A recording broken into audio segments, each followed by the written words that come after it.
মধ্যে আছে দেখা যাচ্ছে যে একটা কন্ট্রাক্ট কিলার গ্রুপ যারা হায়ার করা হয়েছে তারা নাকি অ্যাক্টিভ, তার বক্তব্য অনুযায়ী। ব্যারিস্টার সুমন যখন পাতানো ইলেকশন লড়ছিল তখন ওনার প্রতি একটু রাগ হচ্ছিল। উনি জেনে শুনে কেন এই কাজটা করতে যাচ্ছেন, উনি জানে এটা পাঠানো। তারপর উনি দেখলাম ইলেকশনের পরে ওনাদের ওখানে পাশে একটা লেক পরিষ্কার করছে, ওই ময়লা পরিষ্কার করছে ওখানে নেমেই। তখন বুঝতে পারলাম ওই ময়লাগুলো পরিষ্কার করতে হলে ময়লাতে তো নামতে হবে। ওনার কাজ, ওনার সংসদে যেভাবে করাপশনগুলো পয়েন্ট আউট করছে তারই প্রমাণ ইদানিং পাওয়া গেছে।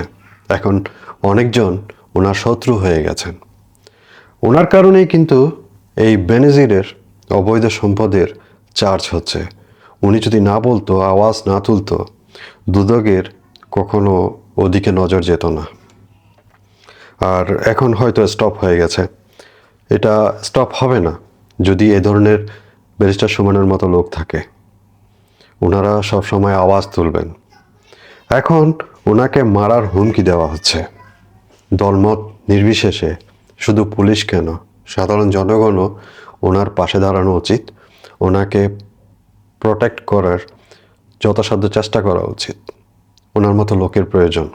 অনেকজন বলে ধ্রুব রাঠির মতো ওই কেউ একজন বলছে না কেন, প্রতিবাদ করছে না কেন।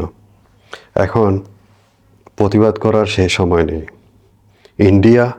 Indian election, that is the different things.